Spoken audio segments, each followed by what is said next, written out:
बोलत ही पहचानिए साधु और चोर की वाट, अंतर की करनी बसे निकसे मन की वाट। सभी गुरु बहना और सभी गुरु भाई को युजन की तरफ से सादर प्रणाम। कौन कौन ज्ञान होती है गुरु बहना को शिव चर्चा में बैठने से? कौन कौन सा ज्ञान गुरु बहना को होती है शिव चर्चा में बैठने से?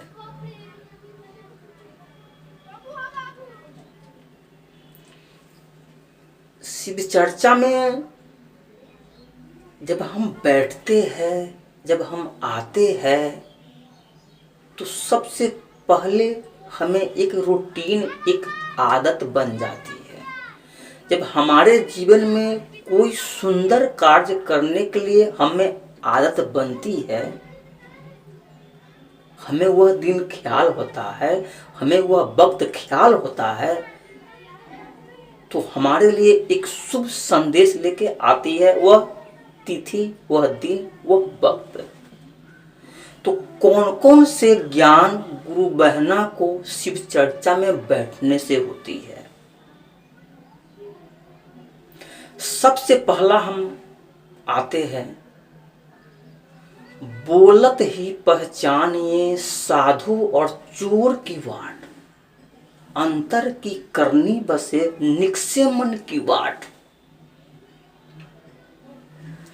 तो सबसे पहले जब हम साप्ताहिक कार्यक्रम कराते हैं शिव चर्चा का, सत्संग का, महादेव की कथा का, तो उसमें अगर हम प्रति सप्ताह आते हैं, हम अपना थोड़ा थोड़ा विचार रखते हैं, थोड़ा थोड़ा हम ज्ञान बांटते हैं, थोड़ा थोड़ा अपना आत्म स्वरूप का ज्ञान रखते हैं। तो इससे क्या होता है, हमें बोलने का ज्ञान होता है, कहाँ हमें कैसे बोलना है, किस हिसाब से बोलना है, किस तरीका से बोलना है, कैसे व्यक्ति के संगत में कैसा बात रखना है। शिव चर्चा में आने से सबसे पहले बोलने का ज्ञान उन गुरु बहनाओं को सबसे पहले होता है। ऐसे वो किसी के सामने बोलने से झिझकती है, पहले सबों को सामने उसे बोलने की क्षमता नहीं होती है, लेकिन इस कार्यक्रम में, इस चर्चा में आने से उससे इच्छा, अंतर आत्मा में एक जागृति आती है।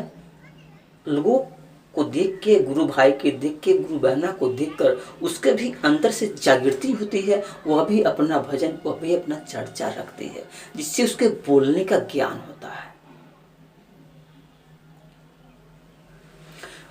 दूसरा हम आते हैं कथा और कहानी, भजन। जब गुरु बहना भजन, चर्चा, कहानी या आत्म स्वरूप के जब अपना विचार रखती है उस मंच पे,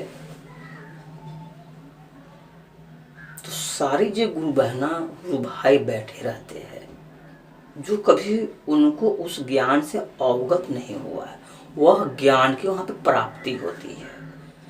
कष्ट में, पीड़ाओं में किस समय, कौन सी समय में कौन सा ज्ञान में प्रयोग करना है, किस तरह से रहना है, वह ज्ञान उस गुरु बहना को उस चर्चा, उस शिव चर्चा में भजन के द्वारा, कथा के द्वारा, आत्म स्वरूप के द्वारा जो गुरु बहना, गुरु भाई अपना विचार रखते हैं, उसको उस ज्ञान की प्राप्ति होती है। किस राह पे हमें किस वक्त जाना है, किस रास्ते में अच्छाई है, किस रास्ते में बुराई है।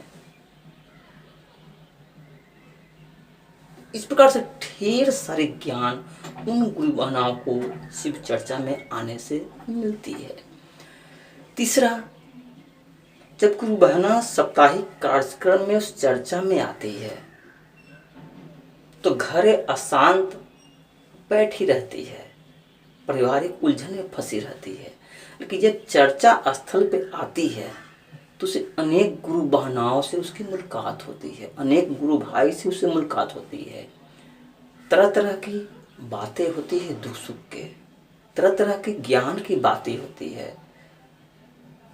सब एक दूसरे से हाल चाल पूछते हैं, कौन क्या है उसकी जानकारी होती है। कौन गुरु बहना अच्छी गाती है, कौन गुरु भाई किस प्रकार से अपनी चर्चा रखते हैं जो दिल को सुकून देता है। यह सारी ज्ञान उस चर्चा में आने से उस गुरु बहना की होती है, क्योंकि घर बैठने पर यह ज्ञान उसे कदापि नहीं हो सकता है। अब चौथा आते हैं मंत्र जाप।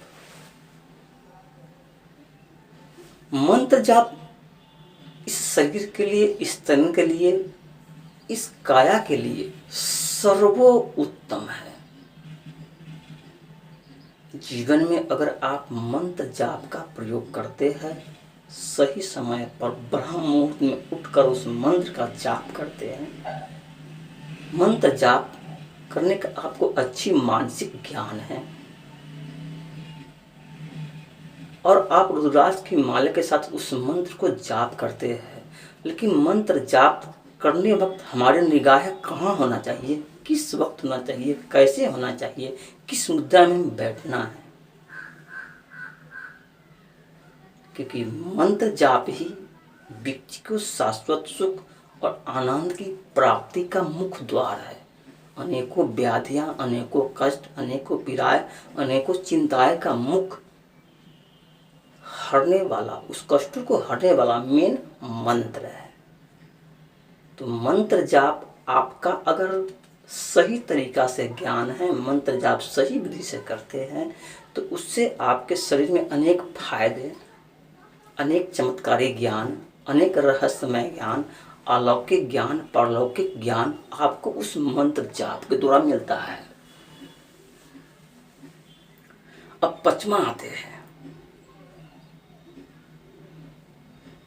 जब हम उस चर्चा स्थल पे आते हैं, जब हम प्रतिरोज आने के आदत बना लेते हैं, तो हमारे शरीर में एक ऊर्जा का विकास होता है।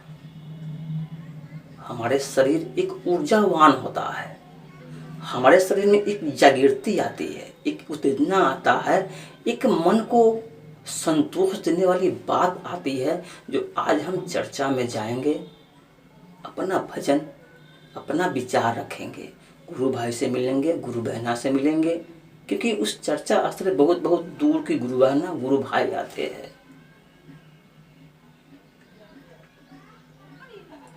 दरिद्र समा दुख जग नाही, संत मिलन सम सुख जग नाही।